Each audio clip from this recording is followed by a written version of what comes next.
Hello and welcome back to another episode of Critical Reactions with your host Bryan. We are going to continue on with this week's theme of favorite EPs, looking at tracks that come off of specifically an EP rather than a full album.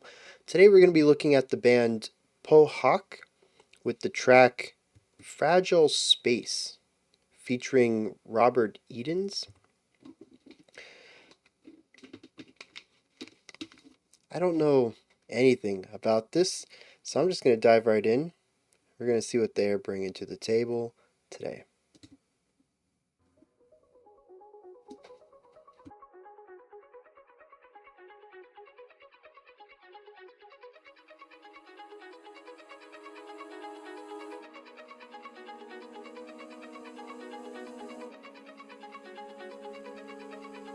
Bright and Djenty with their moving guitar line, but very warm with those vocals.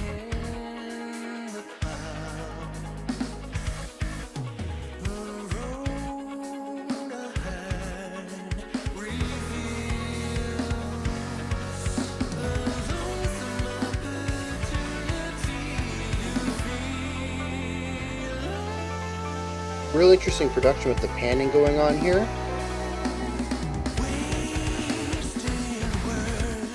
Oh, okay.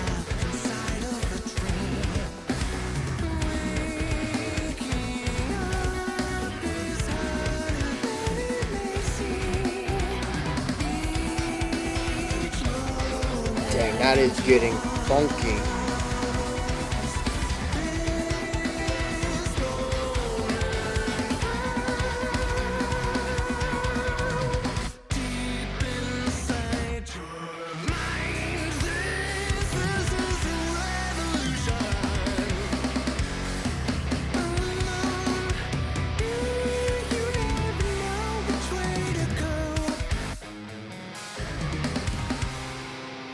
I'm really digging these melodic flourishes throughout. Really strong poppy vocals on top of everything.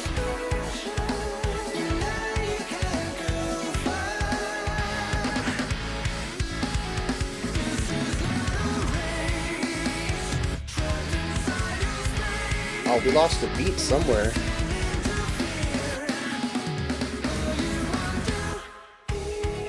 You know who they remind me of, especially with this vocal style, is Native Construct.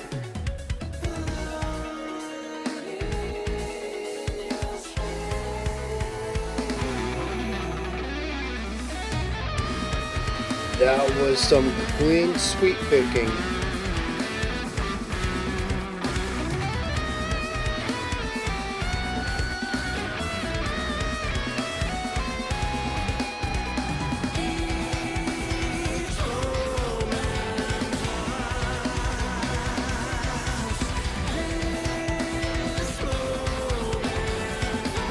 Such funky bass work, man.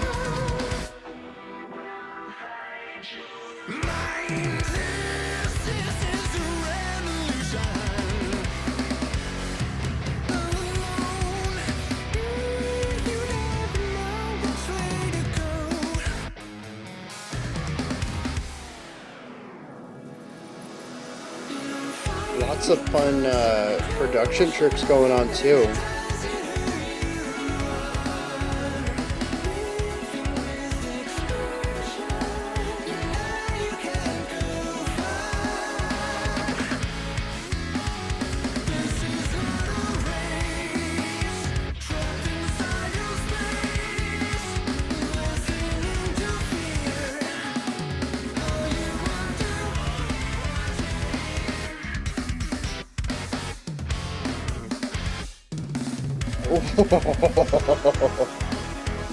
There's that warmth again. It really comes up.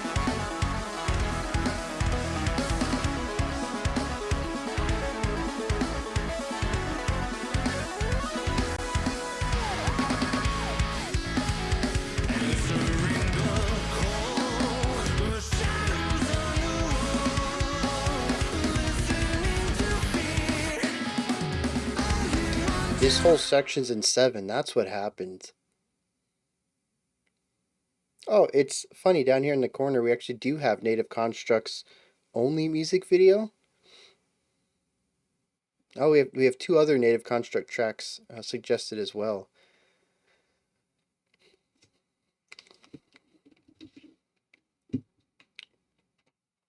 So yeah,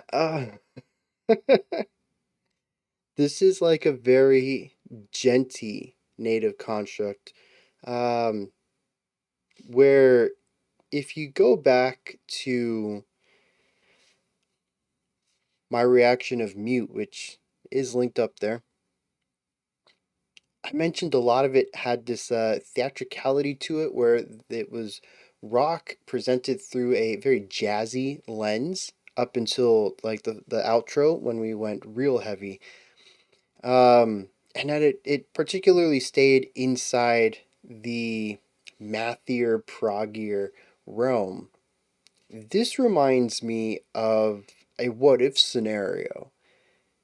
If Native Construct decided to make Djent, which is very cool because it retains that theatricality to it.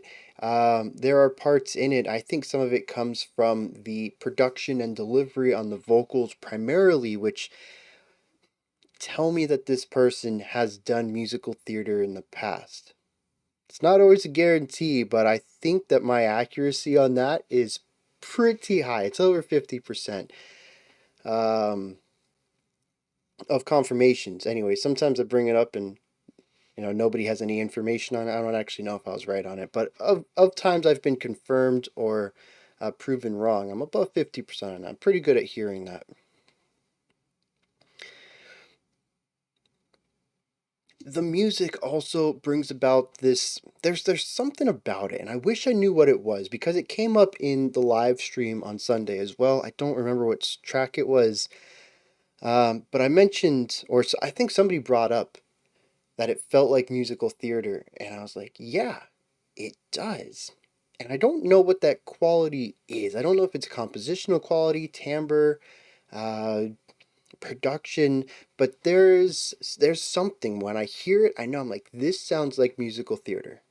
And that's something that's going on in the music here as well. It might just be something as simple as chord progressions. I associate specific sounds and atmospheres to musical theater because they don't really show up much outside of that. Even though musical theater is not a genre, there is a lot of genres that have been done in musicals. But there's always this underlying. Oh, it was 3D Country by Geese. That's what it was. There's this underlying something that feels like this could be a stage play, a stage musical. And like I said, some of it does come through in the vocal delivery, but some of it's in the music as well. And I don't know, it's got to be chordal, because instrument doesn't matter. Anyways, we're getting off topic here. This whole thing feels very musical to me, though. It's over the top. It's presented in such an extravagant way, even though it is just djent for the most part. I'm not going to say there's anything melodically here, whether it's the guitars or the vocals, the bass lines. I'm not going to say any of the drumming here specifically isn't djent on paper, but something about the way it all comes together creates something that's larger than life. It's extravagant. It is larger than itself. And that extravagance maybe mixed with the vocal delivery. Anyways, that's a very long time to be talking about something I'm not sure how to explain. Let me know if anybody else gets that vibe too. Maybe it's just me. Maybe you didn't notice it until I said it and you're like, actually, dude's right. Maybe you were thinking it all along. Does this feel like a musical or maybe specifically theater music or musical theater, whatever phrase works best for you? Does it feel like that to you, or am I sort of alone in this one? Diving a bit more into things I can concretely talk about, there are A lot of Djenty things going on in here. We usually have one or two of the drum elements giving us the backbeat, the pulse, cymbals, snare usually.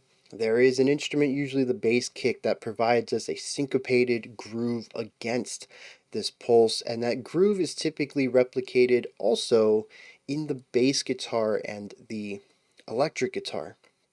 What's very cool is that what the bass kick is doing is providing an accented rhythmic point.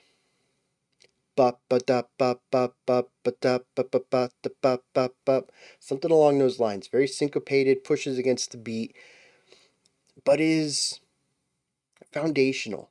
It is a pulse in its own right. What the bass guitar and the electric guitar do is take this as accent points. We should be hitting these points the same time as the drums do. They are our accented notes, the ones we give just a little bit extra oomph to. A little bit extra volume, a little bit extra punch. But that's not going to be the only thing we play. We're going to play some little quieter ideas around it, so we have this dancing line against our accented syncopated line. And what I think is even cooler here is that the guitar and the bass decide they're not going to play the same thing. So if our bass drum provides the foundation, we have two layers of flourish on top of it that are counterpoint to each other. It is gorgeous writing. I love the way it comes together. Now, given how intricate the rhythmic complexity is, there really isn't a lot of playfulness often in this counterpoint, in the flourishy sections. They are flourish. I did not use the word melody for them. They are these little ornamental ideas that dance around the syncopation that's already dancing around the pulse. But it does add that little extra bit of nuance, a little extra bit of melodic flourish to the song that is something I tend to miss in pure djent music. It is highly focused on the texture, the atmosphere, and the syncopation, the groove itself, and the melody kind of gets tossed to the side sometimes. If you're lucky, you'll have a clean vocalist like in Tesseract, and well, if you're not, you just have growls, which are more texture and rhythm, and you end up with a genre that is fairly melody missing. That's a poor way to phrase that. But you get the idea. It's not a bad thing, as usual, tools in a toolbox, but I'm just a huge fan of melody, and it's one of my biggest hurdles listening to djent as a genre and not djent as a spice in a larger meal. So I really enjoy how the guitar and bass create these little moments while also dancing around with this syncopated groovy djenty stuff. Like it's very intricate in that it comes off so effortless. And I absolutely love that. And that's not even to mention that the vocals are clean throughout, and so there's another layer of melody that's going against what the guitar work is doing. It's done really well. Now that's not to completely discredit the drumming in here. While most of it is give me a backbeat and give me a syncopation against it, they also get one section, I think, maybe two, where they get to do this same thing. If the bass kick is the syncopation, we can still have an accent on 1 and 3, for instance, on a cymbal or on a snare, and that leaves us a lot of other space to fill in with intricate rhythms if the drummer wants to, and they do on an occasion or two, where we will get these really nice fills that always come back to the snare on 1 and 3. You're still getting that snare backbeat, that pulse, but there's a lot of danciness going on around it, and the way that everything just works together. I mean, I'm sure to the drummer it just feels like one fluid idea. I mean, that's kind of how I come to presume, I suppose, that these multi-parts polyrhythmic drummers do it. It's just natural. This is the drum part. But the way I hear it is all of these layers of rhythms on top of each other and trying to make sense of it and remember it all. And it is a lot of work. And so it blows my mind that these drummers can not only just create these parts and make them sound good, especially with so many other moving parts going on around them, but also remember them in order to perform them night after night with impeccable precision.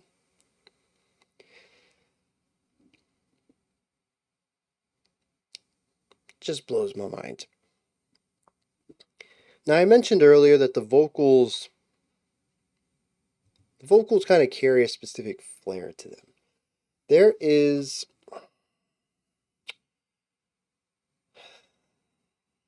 there's a production on them that I think is interesting for this type of music. Primarily because it's pop production, which I am a huge fan of putting that level of intricate, nuanced engineering work on metal music. I think it sounds phenomenal and it presents a different kind of more aggressive music that kind of retains a bit of palatability that the music doesn't always have. In here, we hear some dense layering on the vocals at times. There's a really wide echo on them. I'd even say that there is a bit more pitch correction than a typical metal vocalist would have. So much so that it almost goes into that overproduced vibe. And I do think that some more metal purists are going to find this to be overproduced. And even if they're not quite sure what it is, they can't quite put their finger on it, I guarantee for most it's going to be the vocal work. I enjoy it. It provides depth. We get harmony through it. And there is also a variety of delivery coming out of the vocals as well, particularly pertaining to the clean, comfortable singing, a bit of a falsetto that he gets into, and a harsh, a compressed clean that we have in the verse occasionally. Sorry, the chorus at the beginning of it, when he gets a little bit of a bite. I'd even say a snarl.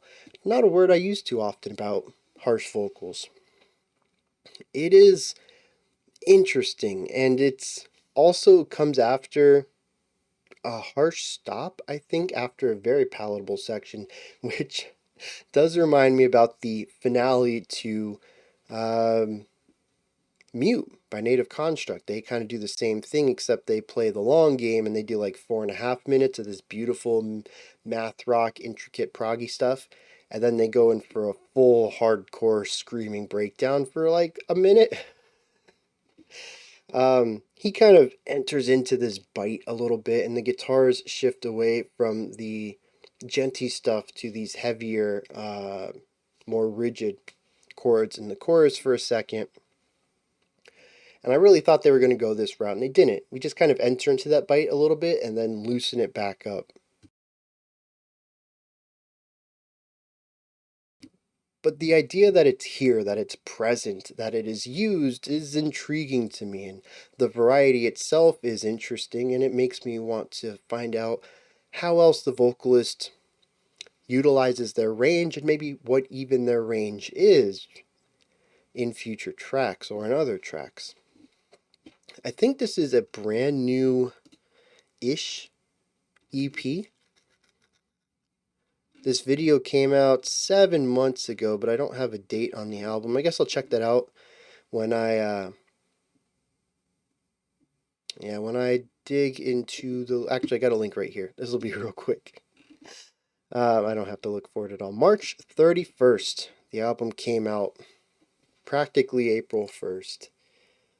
Put to what, 5 months ago, give or take? 4 months ago? Yeah, I might have to toss this into my 2023 list and hope I get to it by the end of the year. It is an EP, but I'm quite happy with what I've heard so far. What was I talking about here? I don't know. Moving on, next timestamp, I suppose. I don't know how short that one was. There is a noodliness, a math rock adjacent style of playing that we get out of the guitar every once in a while that I really enjoyed. It is a primarily djent song. I'd say about 60% of the time we get that syncopated rhythm. But there are these really noodly, faster playing. I mean, well, okay, completely forgot about this. How about our opening guitar lick? The one that was very dancey? Love it. It provides a nice melodic balance to the more rhythmic, textural, atmospheric stuff that the djent brings to the table, even if it's not always exclusively djent. Like I mentioned, we get those little flourishes within it.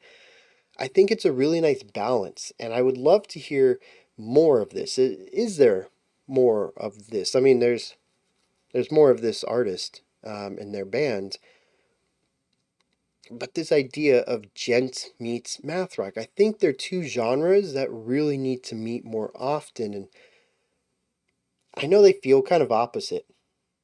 Math rock is noodly melodically and usually a brighter sound, and djent is more noodly rhythmically, usually a heavier sound, a darker sound. And it almost feels like they can't meet in the middle, but I think this is a perfect example of bringing those two sounds together and creating something that benefits both. The rhythmic grooviness is accented because we have these levitating, floaty, noodly bits on top of it as well. And it ends up being a song that feels uh supernatural in a way.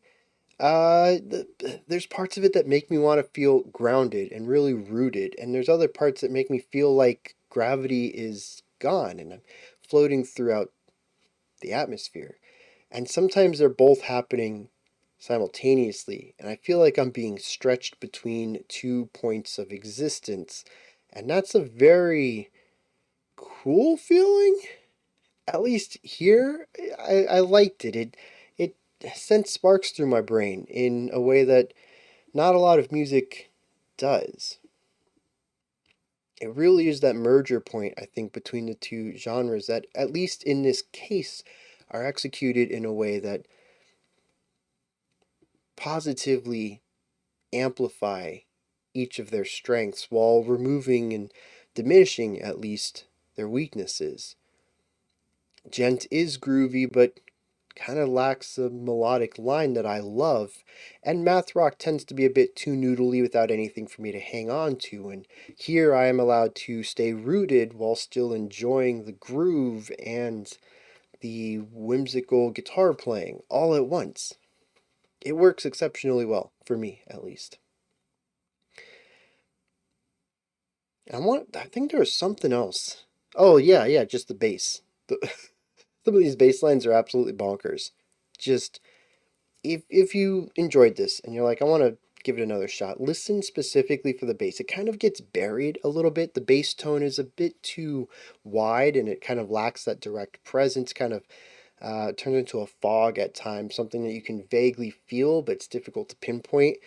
But there are some points when it kind of gets out of the shadow of the bass kick and the guitar simultaneously, because, they all kind of share that general accented rhythm we were talking about earlier. There are some times when it can kind of get out of that shadow, and it just sounds so good. It's got a strong tone, it's got wicked riffs, and it just needs a little bit more impact, a little bit more punch to cut through as a lower instrument, a lower end instrument. I'm going to see if I can find some lyrics for this real quick, and then we'll wrap it up. Lyrically, this appears to be about self-doubt and attempting to break free of that. At the beginning, we have some words of inspiration. A breaking in the clouds, the road ahead reveals a lonesome opportunity to feel again. Immediately, we are thrust with pessimism. They're wasted words. You're trapped in a dream, and waking up is harder than it may seem. Moving forward, we realize that we are deep inside of our minds, and in there is a revolution, all alone, never knowing which way to go, and despite fighting for some closure, you know you can't go quite far enough to reach it. What really solidifies this for me is the final two stanzas. This is not a race, trapped inside your space, listening to fear. Answering the call, the shadows on the wall, listening to fear, and all you want to hear. Alone in your space. You just want to be able to hear yourself think. And anytime you try that, you're met with thoughts of negativity, self-doubt, tearing yourself down.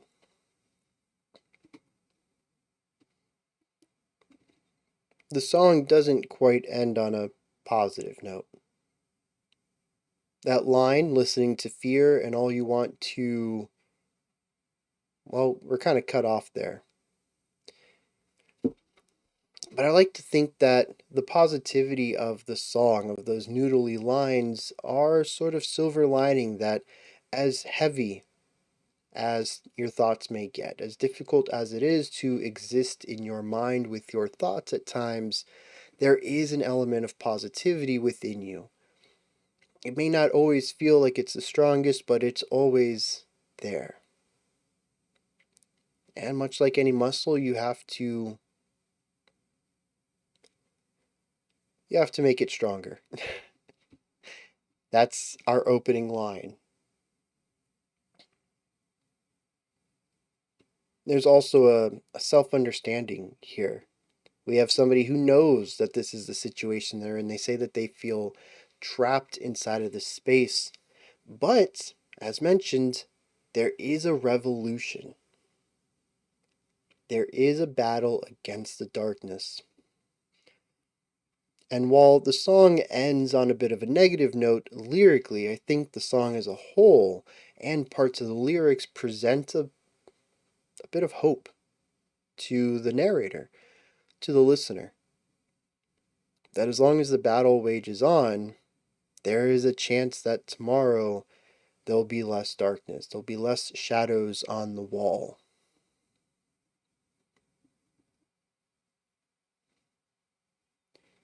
Those are my thoughts on Poh Hock's Fragile Space featuring Robert Edens.